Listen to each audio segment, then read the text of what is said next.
Il s'appelle Gentleman, ce livre. Il s'appelle tout simplement Gentleman parce que le mot résume à lui tout seul tout ce qu'on va y trouver comme contenu. Je pense que c'est déjà tout simplement parce que j'aime profondément les hommes et que je m'estime très chanceuse. J'ai fait beaucoup de rencontres, de belles rencontres avec des grands gentlemen. Puis bon, de l'autre côté, j'ai évidemment de temps en temps croisé la route de certains imbéciles, mais entre les deux, il y avait quand même beaucoup d'hommes qui étaient dans l'envie de bien faire. Et c'est le constat que j'ai dressé, c'est que les hommes ont majoritairement envie de bien faire et d'être des gentlemen. Donc de temps en temps, ça partait sur des sujets de conversation sur voilà, comment être un gentleman. Et c'était très friand de petits conseils et de petites astuces, et puis je m'amusais à les donner. Et du coup, voilà, ça part de là, tout simplement. L'idée de ce livre est née de l'envie des hommes d'en savoir plus sur comment être un gentleman.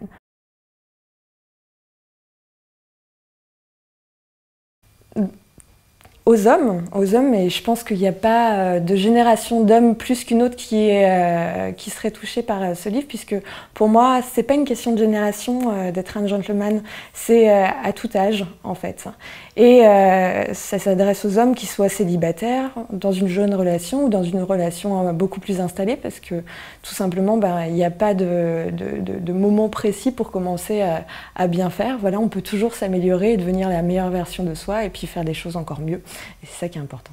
Il est fait pour tous les hommes et toutes les générations.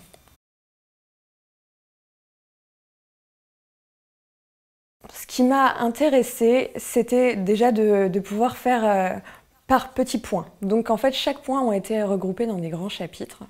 Donc il y a le premier chapitre qui s'appelle tout simplement Savoir-être et savoir-vivre. Il y a un deuxième chapitre qui parle de tous les gestes de galanterie. Puis après, on arrive dans des chapitres un petit peu plus rigolos. On parle du gentleman 2.0 avec les problématiques d'aujourd'hui. On parle de ce dont les femmes rêvent secrètement. Voilà, il y a tout un chapitre sur ce dont rêvent les femmes. Et il y a un chapitre, je pense, qui va beaucoup intéresser, parce qu'il y a tout un chapitre sur la sexualité, mais au-delà de la sexualité, c'est la manière que les hommes ont d'aborder, de vouloir amener une relation sexuelle ou de sexualiser parfois une relation dans l'envie de conclure. Et voilà, donc je décompose comment ça devrait à peu près se passer pour pas que ça soit lourd, parce que malheureusement parfois on tombe sur des hommes un petit peu lourds. Donc je donne beaucoup de clés là-dessus et je pense que ce chapitre il est assez rigolo à lire.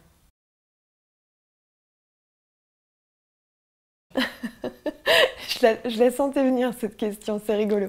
Mais non, en fait, je me considère pas du tout comme une coach en séduction. Et par contre, ce que je trouve dommage, c'est qu'il y a beaucoup d'hommes qui sont coachs en séduction, et c'est toujours en général des hommes qui donnent des conseils à d'autres hommes. Et il y a trop peu de femmes qui conseillent les hommes, alors que qui mieux que les femmes peut conseiller un homme sur nos réelles attentes? Parce que tout simplement, on vit les choses vraiment de l'intérieur, on voit la différence entre les hommes, entre leur manière de nous aborder, leur manière de nous séduire, et puis leur manière à eux d'essayer de tisser du lien entre nous. Donc je pense qu'il n'y a personne mieux placé qu'une femme qui puisse parler de nos attentes.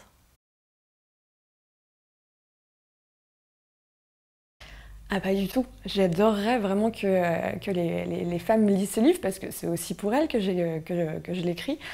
Je ne peux pas du tout me placer en tant que porte-parole de toutes les femmes, j'ai pas du tout cette prétention et encore moins les épaules pour le faire, mais ce que je sais, c'est que si une femme lit ce livre, elle va aussi se retrouver confrontée à des situations qu'elle a vécues, et puis ça peut évidemment prêter à sourire, et puis elle peut se dire j'aimerais bien que mon partenaire lise ce bouquin, parce qu'il y a des fois il y a des choses qu'il n'a pas ou qu'il comprend pas, et donc s'il pouvait faire ça en plus, ça serait vraiment le top. Voilà.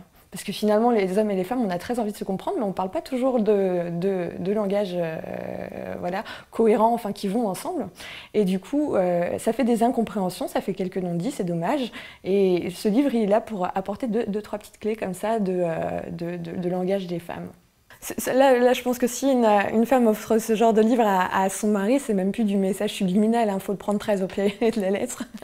Mais oui, la question qu'on peut se poser si on est en couple depuis longtemps, c'est où en est mon couple, tout simplement. Et est-ce que je pourrais encore l'améliorer? Est-ce que je pourrais faire des choses nouvelles que je n'avais pas fait auparavant?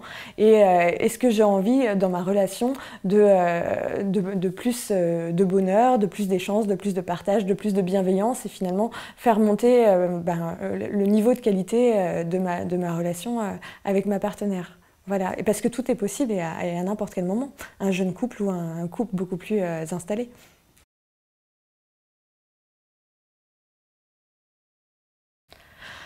C'est une très bonne question. On peut poser la problématique autrement. On peut se dire que justement on est dans une ère où on n'a jamais été aussi seul. On est dans une ère où en 2017, aujourd'hui en France, il y a 18 millions de célibataires et 40% des hommes qui vivent seuls. Ça fait quand même beaucoup de monde de célibataires. Pourtant, le paradoxe, c'est qu'on n'a jamais eu autant de possibilités de se rencontrer.